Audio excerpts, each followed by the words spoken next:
Hey, what's up YouTube, it's Tristan Broaden here, and in this video I'm going to show you how we scaled a brand Shopify store to $52,000 in sales in 7 days. So you can see on the dashboard here we've done $9,000 in sales today. If we go to the past 7 days, we've done $52,987. So if we look at my Facebook ad account for today, so we don't have any filters on here, but you can see for 34 purchases, it doesn't match Shopify exactly because Facebook always underreports a bit, but you can see our return on ad spend today was 6.14. So this was a really good day for us. We don't always hit 6.14 ROAS. Our break-even ROAS in this store is about 2. But if we look at yesterday, we didn't do as good, but still profitable at 3.78. All right, cool. So I made some notes here about how I did 52K in 7 days with Facebook ads and a Shopify brand, and how you can do it as well with minimal risk. So the reason that I say brand here is because this isn't your typical dropship store, right? So I've broken up these notes into 2 parts. So the Shopify store and Facebook ads. So if we look at this here, right? So this Shopify store that we're using is a private label niche store. So private label just basically means customizing your products and then also putting your logo on the product as well. So a good example of one of these stores that's like a private label niche store is timcarley.com. So they sell hair extensions, like ladies' hair extensions, and that's their main driver product. So they run traffic to their hair extension product pages, and then they've also got some secondary products which we do as well here, which are wigs. Like we don't actually sell hair extension or wigs, but this is a good example of a store where you can go ahead and customize your products. So they would get their products made overseas. I don't know where exactly they get their products made, but we get our products made in China. And if you want to source in China, the best 2 places are Alibaba and dhgate.com. So for example, if you wanted to source hair extensions in China, you just go to alibaba.com and type in hair extensions, and then they'd come up with a range of suppliers here that you can choose from. So for this store I'm using, we got sent about 15 or 20 samples from different suppliers and tested all the different samples from suppliers that we had. And then we went ahead and chose the products that we thought were like the most highest quality. And then we did some little customizations and put our logos on the product. So obviously putting logos on the product and getting like the product customized is going to cost a little bit more. And then you also have you also will need to order like a certain quantity. So it's called an MOQ, which is minimum order quantity, and it will come up here how many pieces you can order. So usually if you get your products customized with like a logo, or you customize the dimensions or something, the minimum order quantity will usually be at least 1,000. And then you can see the minimum order quantity here is low. Sometimes they do like 1 pieces, but that would be not customizing your order. So if you go ahead and customize your order, you need to buy a sizable batch, like at least 500 or at least 1,000. But the reason for putting your logos on is because 1, the conversion rate is higher when you send traffic to a product page and you can see the customized logo on the product. But the second point is that there's a higher perceived value. So you can sell your product for a much higher price and have fatter profit margins. So if you notice on our store, our average order value is $200. So that wouldn't be able to be achieved if we were just like drop shipping a product from China that didn't have any like customizations on it at all. So even though the logo might be more expensive at cost price when you buy it, you can sell it for a much higher margin. So a lot of people always say, oh, I don't want to go ahead and put logos and customize my products because it's too expensive. But like a minimum order quantity of 500 or 1,000 pieces, depending on what you buy, isn't that much, especially if you made profits from like a drop shipping store, like a general store, and you want to reinvest and build a brand. So you don't have to buy like tons of product. You can just get an MOQ of 500 or 1,000 to start off. And in my opinion, especially when you're starting out, you should just focus on like 1 product that has not many variants. So you want on your store like a low amount of products and variants, because the suppliers usually won't let you mix up the MOQ between different products. So stick to like 1 or 2 products with a low number of variants when you create a store. So a lot of people ask me if this store was built off a previous dropshipping winner, and you can do that. You can definitely, if you have a winning product, you can go ahead and put logos on it and turn it into a private label brand or a 1 product store. But with this, what we did was we found a product that was selling consistently, or is like in an evergreen niche. So an example of this is like beauty products, pet products and supplements. Usually they don't go through like highs and lows of demand. They're just constant throughout the year. So for example, if you look up hair extensions on Google Trends and you look at the past 5 years, there's no real like up and downs. Like there's tiny ones here, but there's no real like drop and no real pickup. For example, Like if you look up ski masks, right? So that's seasonal. So in the United States, you have high demand up in the winter months and then low demand in the summer months. So I recommend if you start a private label store, you want to go into Google Trends, look at the past 5 years and just make sure that the trend is consistent. But in saying that, there's heaps of stores out there that are successful selling seasonal products, but in my opinion, I reckon it's a little bit harder. So with this store, we fulfill through two things. So we drop ship and we have a fulfillment center in Australia. So in Australia, we ship our products from China to an Australian fulfillment center, and then we ship out to Australian customers domestically.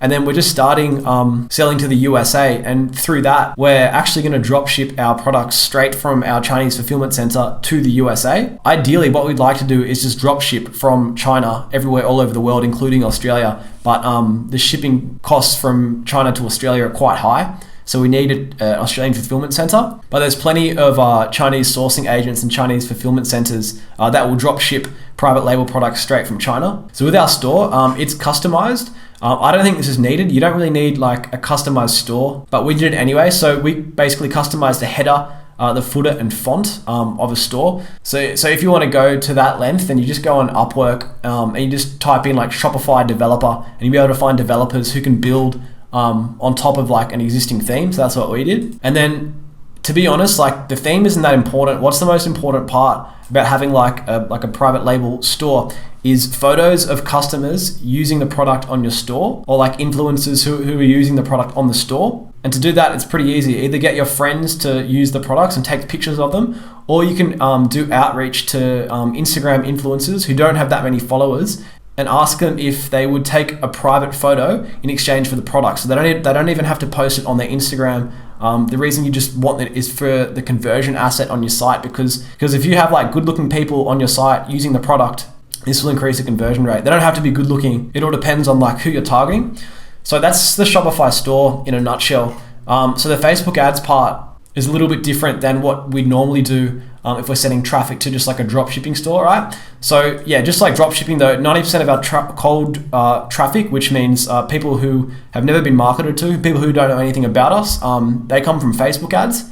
So the most important thing by far, and this is in drop shipping as well, this is just Facebook ads in general, is how strong your ad creative is. So when we initially started this, we tested 3 different ad angles and about 10 different video ad creatives. And then one video ad creative took off, and we've basically been scaling that video ad creative since. So I'm not going to go in depth in the testing process because it's nearly exactly the same as drop shipping. Basically what we do is the same thing we'll do drop shipping. So we'll test about 20 interests using the website conversion purchase objective. Usually on drop shipping, we'll test less interests, but for this, we wanted to really go deep because we had a lot of product that we had to sell.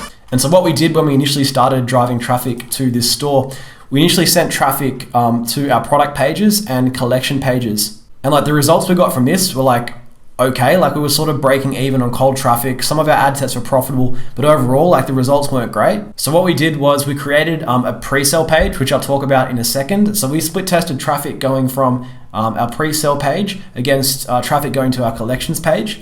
So we used Google Optimize to create the split test. And what this does, it just splits up the traffic from one URL to another URL. And the results of the split test here, we stopped it quite early, but up here was our pre-sale page, which converted at 1.58%. And then down here is our collections page, which converted at 0.44%. So as soon as we switched to the pre-sale page, our conversion rate shot up. And even though that conversion rate is quite low, when you're selling high ticket products, it's okay for the conversion rate to be lower. So I've talked about a pre-sale page or a warm-up page in one of my other YouTube videos, which I'll link to here.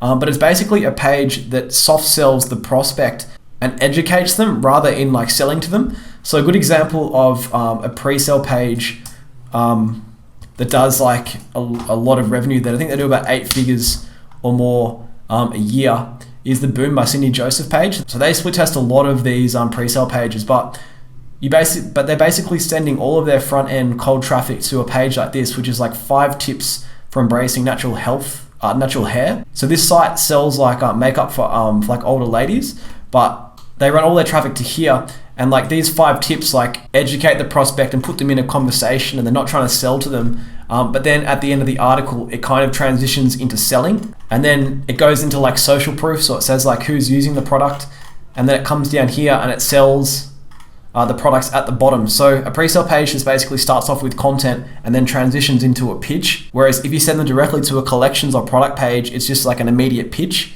And a lot of people are turned off by that. So I don't recommend using a pre-sale page for like all products, especially dropshipping products. You're better off just sending straight to a product page. But if the product needs to be explained and then like it's a higher value product, then sometimes it is better sending to a pre-sale page. So we got our pre-sale page custom designed. It's nothing special. It's just literally a page on our site that has content on it. And you don't even need to get this custom design. You can use apps like Shogun, Shopify app, Gem Pages, and there's a couple other apps that do it as well. So the scaling methods that we used, and this works well for high ticket items, is just duping. So right now, increasing budgets on the ad set isn't working too well for us. So what we're doing is that if we have a profitable ad set that's been profitable over the past 3 days, then we'll duplicate it 3 times and put 3 different budgets, right? So if we have a profitable ad set at $50, then we'll dupe it to $80, to $100, and to $120. So 3 separate ad sets there. So that's one of the methods. The second method is we run some CBOs as well. So for those of you who don't know, it's called campaign budget optimization. So all we do for these CBO campaigns is we just duplicate 5 to 8 of our best performing ad sets into one campaign budget optimization campaign, and we set the campaign budget at 10 times our target CPA. So our target CPA is about $30 to $40. So we set our CBOs at about $300, and we just let them run for a day. Usually after a day, they're break even, sometimes slightly profitable, but usually on the second and third day, they come good. So with CBOs, you've got to give them a bit more time to optimize. We set rules on our like auto budget ad sets, but we don't set rules on our CBOs. We used to, but we're finding it's just better to let them run and let them optimize. And then another thing we're doing on this store, because we're driving so much traffic to the store, we're constantly creating new lookalike audiences, but using different time frames, right? So for example, if we go and create a purchase lookalike audience, we won't just go purchase past 180 days. We'll make purchase past 180 days, 90 days, and 30 days. And for add to cart, we'll do past 30 days, past 15 days, past 5 days. And then we'll make segments for each of those timeframes as well. Because a lot of people I talk to will only ever go ahead and create one purchase lookalike, and that will be based on 180 days. But if you're driving lots of traffic, and this works in dropshipping as well, you can create different time segments. So 180 days, 90 days, and 30 days. And each of those lookalikes will include different people depending on the time that they visited your site. All right, so hopefully you enjoyed this video. If you have any questions, I always answer all the questions within an hour of posting the video. So drop them in the video if you've got any. If you like this kind of video about like private label stores, I'll definitely make some more. So let me know in the comments if you liked it. I'll make some more. And then yeah, if you haven't yet, make sure you subscribe, hit the notification bell so you know when I release new videos. And yeah, see you in the next video.